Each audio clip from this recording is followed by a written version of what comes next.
Hello, and welcome back to Let's Play 999, 9 hours, 9 persons, 9 doors. And in this part we find out what was the fate of our dear friend, Solid Snake, who had died recently. And just to help me today, I have a little puppy here. Say hi to the internet, and she buries her head in the pillow. If all the air in the room suddenly had been sucked out. Junpei felt his heartbeat quicken. He realized he was having trouble breathing. He could feel it. He could feel cold sweat beating on his forehead and neck. Ju and Santa and Lotus looked the way he felt. All three are frozen in place, their faces white. Oh my god, that's not true, is it? Should make sure. Yeah, we should. They nodded to another and then headed to the 3-door. Wait! Not that way! They were stopped short and then turned to look to 7. He was pointing to a door with no number. I stuck a screwdriver in there to keep the door from closing all the way. It's not locked, so you can go in that way. Where is he? The shower room on the left side of the hallway. I put a broom in there, or just keep the door open. We can get in through the number. We can get in through the number door, right? Yeah, that's right. Their new destination was clear. Junpei and his companions headed for the door with no number. Once in the hallway, it was easy to spot the middle door on the left wall. It had been open. Had it been open when they'd been there, though. But now, just as 7 had said, there was a broom stuck between the door and frame, keeping it open. They looked for a moment, then stepped inside. Ugh, it smells horrible. Lotus wrinkled her nose, covered her mouth in disgust. Even Santa pinched his nose up. Yeah, it's pretty awful. It's pretty awful. I feel like I'm gonna puke. It was just as bad as they said, perhaps worse. A hideous smell filled the air, so thick they could almost taste it. It was sour, smelled like fish. Fish, feces, and burnt meat.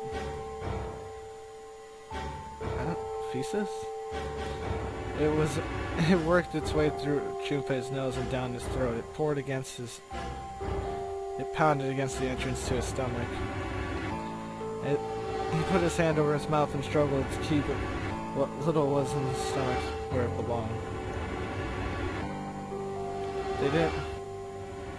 They didn't have to wonder where the body was. There was blood everywhere. Few arms splattered, reached towards them as they could. All one had to do was fell many raised arms of their source. The body itself was hidden behind the divider. June, you should stay here. But, please, just do me a favor, okay? Alright? He didn't give her a chance to say no. He put his hands on her shoulder as if to shove her to the ground like an attempt to a turn, and walked to the end of the divider. It felt like it took an eternity for him to get there. Santa Lotus followed him, timid and nervous as a pair of children. Eventually they reached the divider. They looked one moment, then nodded slowly. Jimmy put his hand on the divider and peered over. For a moment he forgot to breathe. He felt his heart collapse, his chest an empty cigarette carton. His chest felt like an empty cigarette carton, and time froze. He knew the instant he would take the image before him to his grave. What was left of the body sat at the sea of the blood. Chunks of flesh torn from the body sat in the blood, tiny islands in the great Red Sea. A vast, rigid hole had been torn between the torso and the reins of the intestine, spilled out like flesh spaghetti. Small chunks of meat had splattered against the wall and become stuck there as they dried. Goovlets of yellow fat and left trails of slugs as gravity pulled them down the wall as they dried out. Just like I said, Santa's voice was strange. Junpei suspected he was holding some vomit of his own. Just like the night man. The detonator bracelet set off the bomb in his gut. It looked as if the explosion had been quite powerful. His legs were both bent in an odd and unnatural way, and his left arm had split open, exposing the painful white bone of his nail. Oh my god! His bracelet lay next to him. It seemed to hit the wall hard enough and shattered the display, which laid in the ground in pieces. Half of his head simply collapsed. The blood coating almost made it look like a raw pizza dough covered in tomato sauce. His clothes were too covered in blood. The burger tie, a white shirt, jacket, and yellow piping in the gray slacks. They were all familiar to Junpei. No mistake about it, it's Snake. Loa's voice was unnaturally deep and strained, and Junpei heard it catch in her throat.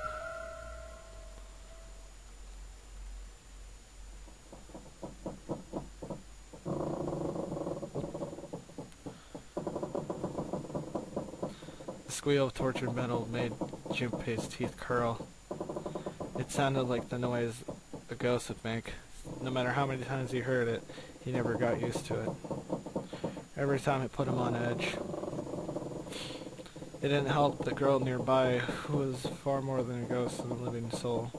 Humans should. It was Clover. She sat at the end of the bed, her head dropped listlessly into her chest. Her eyes were blank, staring across the room, nothing. Her breathing was slow and maniacal. Or mechanical. Aside from the rise and fall of her chest, she didn't move. Junpei felt as if she nudged might cause her to shatter into 1,000 pieces. Snake was probably murdered. Chances are he was killed the same way the ninth man was. Someone lowered his voice, likely in an effort to keep Clover from hearing what he had to say. There were 4 other people in the room with Junpei, and 7. Ace, Santa, June, and Lotus. Simon looked at each of them and then turned and continued. It's pretty straightforward. Not that hard to figure out who they did. First the killers got Snake into the... Whoa.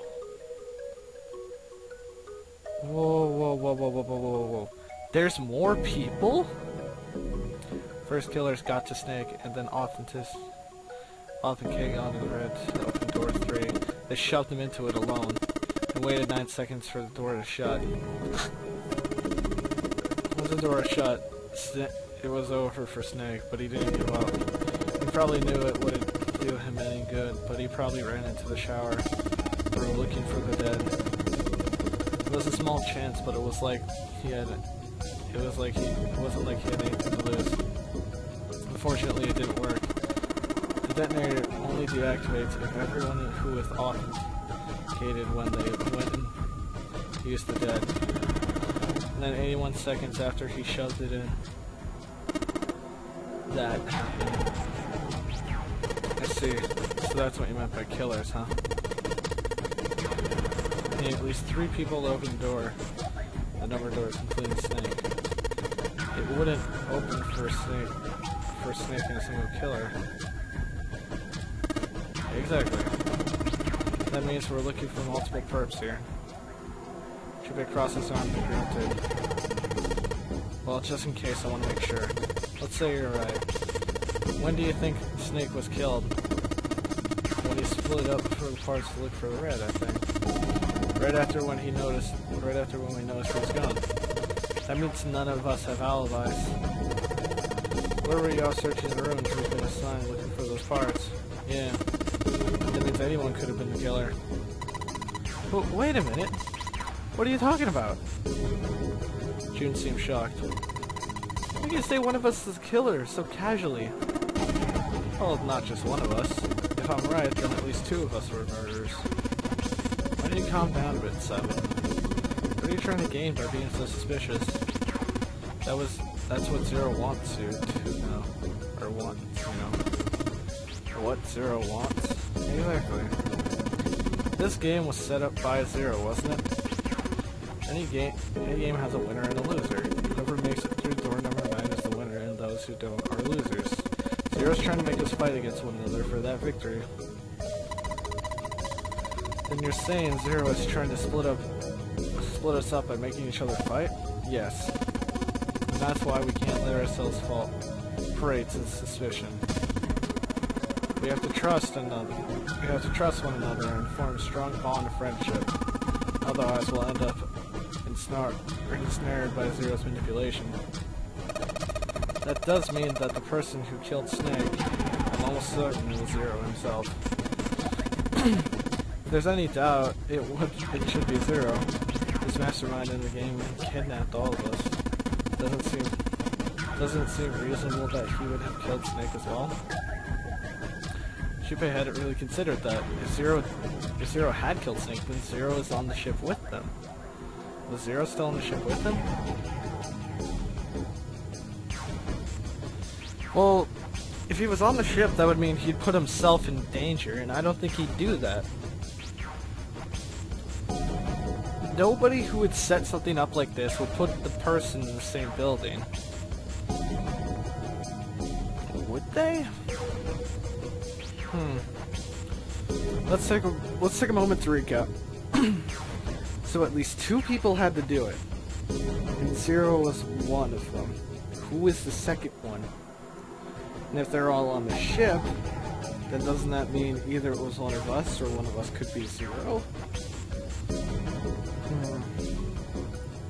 This is really, really suspicious.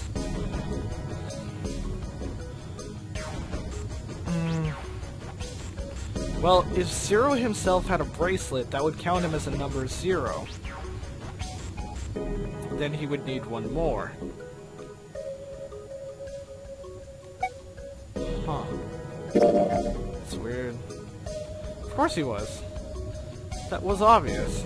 Zero was somewhere on the ship, but Junpei had no idea where.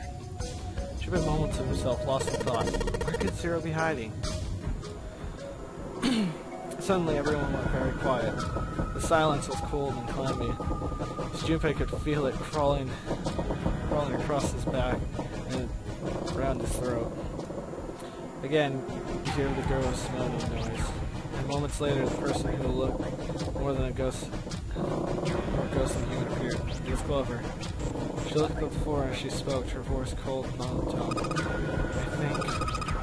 I think Zero is one of us. Every human body in the room froze.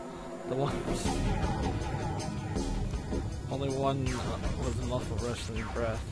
Eyes started from face to face. One of the faces was the one of their jailer. But who? Junpei said.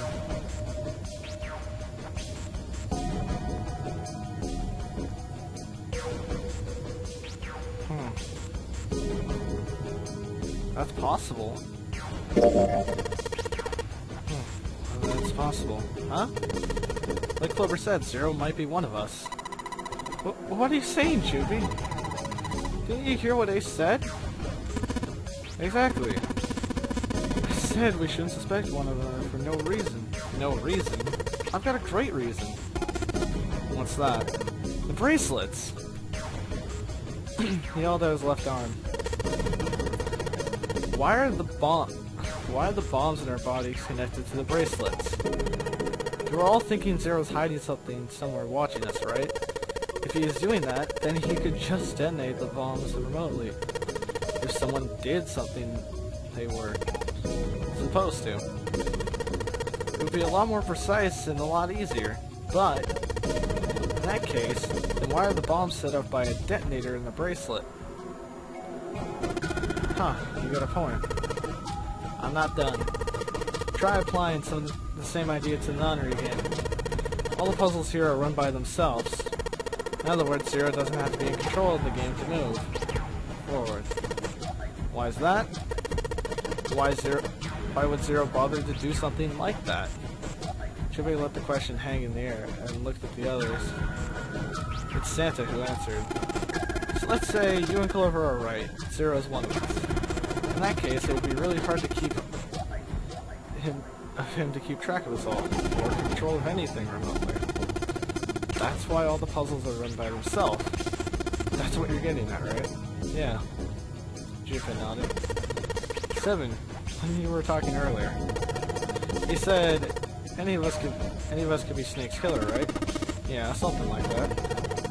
Alright, then I've got a question for you, Ace. You said something Zero must be the one who killed Snake, right? Yeah, something like that. I can't think of any other explanation. So what do you get if you combine those? They fit together pretty well, I think. Something like this. Whoever killed Snake equals 0, 0 equals one of us. 7 and 8 theories aren't mutual exclusives, but they're actually complement each other pretty well. At least they do if Zero is one of us. No one spoke. Their faces were grim, but Junpei wasn't sure to believe him or not. Finally, Lotus spoke up. What were his motives? His motives? Yes. Isn't that pretty annoying? Why isn't that pretty important? Why would Zero want to hide as one of us? Oh. Well, that's because, Junpei choked. If he hadn't thought of it, he'd be honest himself. He has no idea. I don't know. Lotus sighed. Well, so much for making a persuasive argument, Junpei. In other words, you only had circumstantial evidence. So you don't really think we should go on, you know? That's enough to go on. Junpei was painfully aware their eyes were on him and their disapproval. He tried to find something else, anything else to look at. Just when he felt he could bear it no longer.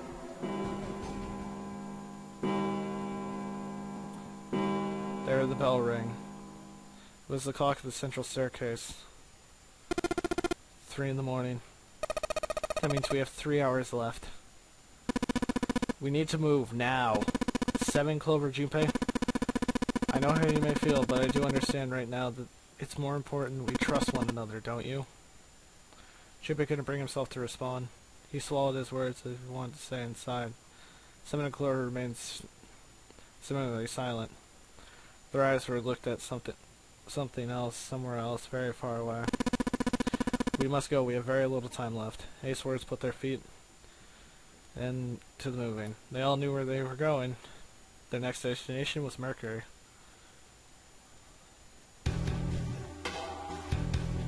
It sat bolted near the stair that led to the casino between 2 elevators. The Mercury card reader. Junpei stood in front of it with the Mercury key card 7 had given to him. I found it while we were checking out the shower room. At least, that's what he said. Junpei slid the card through the reader. The light on the reader the light on the reader turned green and made a tiny electric noise. Now they were ready. Junpei and June had chosen as the investigator. The reasons being that they had been on E-Deck before and no one else had. As Junpei sent the elevator ahead to make sure the floor they were heading wasn't flooded. As before, the elevator returned dry as it had left. Once they had checked for water, Junpei and June stepped into the elevator.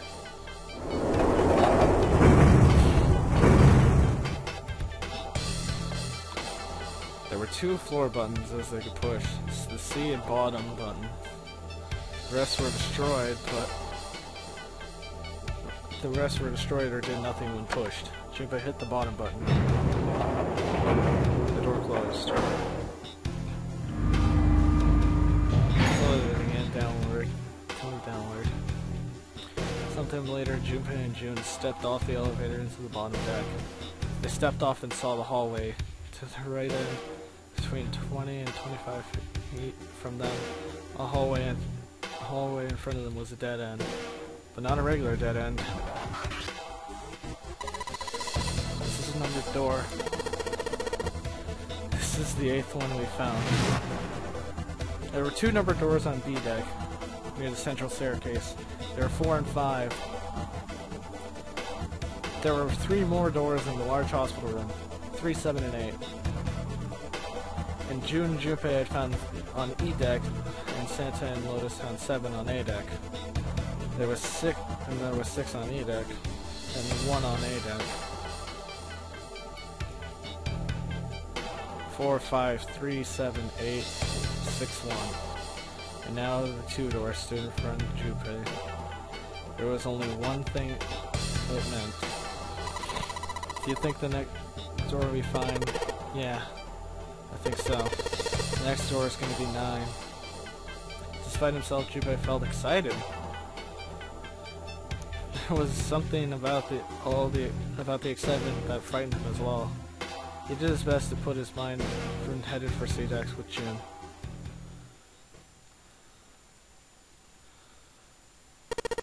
Alright, let's open these up. The piece of paper folded lay on the ground next to Junpei's legs. There were 7 of them in total. They were written on paper as Junpei pulled from a notebook for a code name on the door. Why they decided to vote that anyway. They decided it wasn't fair to simply ask everyone at once.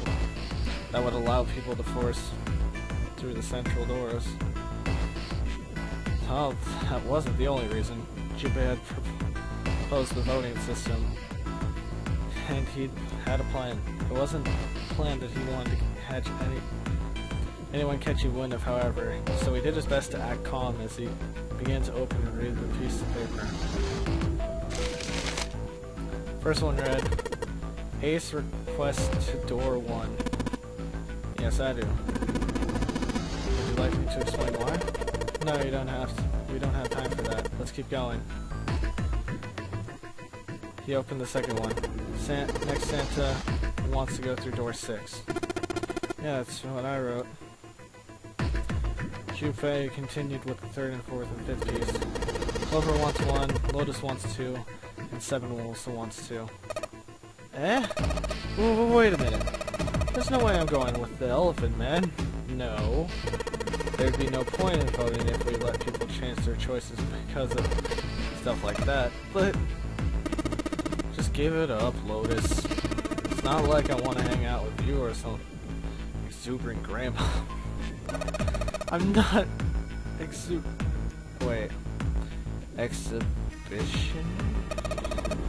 I'm wearing clothes. Barely. So?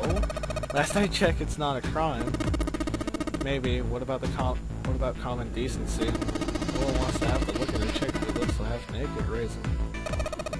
I'm going to kill you. Lotus' hair flared out with like the bane of an angry lion. She roared with a voice that shook walls. With the same difficulty, Ace managed to restrain her. Junpei, read the rest. All right. Junpei tore his eyes away from him and looked at the 6th paper. He opened it. June wants door 6. Yes, I don't really have a reason. I just felt like a. All the papers read. Junpei said read. He did some quick calculations in his head. People who requested door 1 were Ace and Clover. The door on A deck near the central staircase. For people who requested door 2 were 7 and Lotus. That was the door at bottom deck. They couldn't reach the elevator by taking the elevator. People who requested door 6 were Santa and June. This was the door on E deck that could be reached with the central staircase down. It took him less than a second, and then he opened the 7th one. Okay, last one's mine. I want to go through...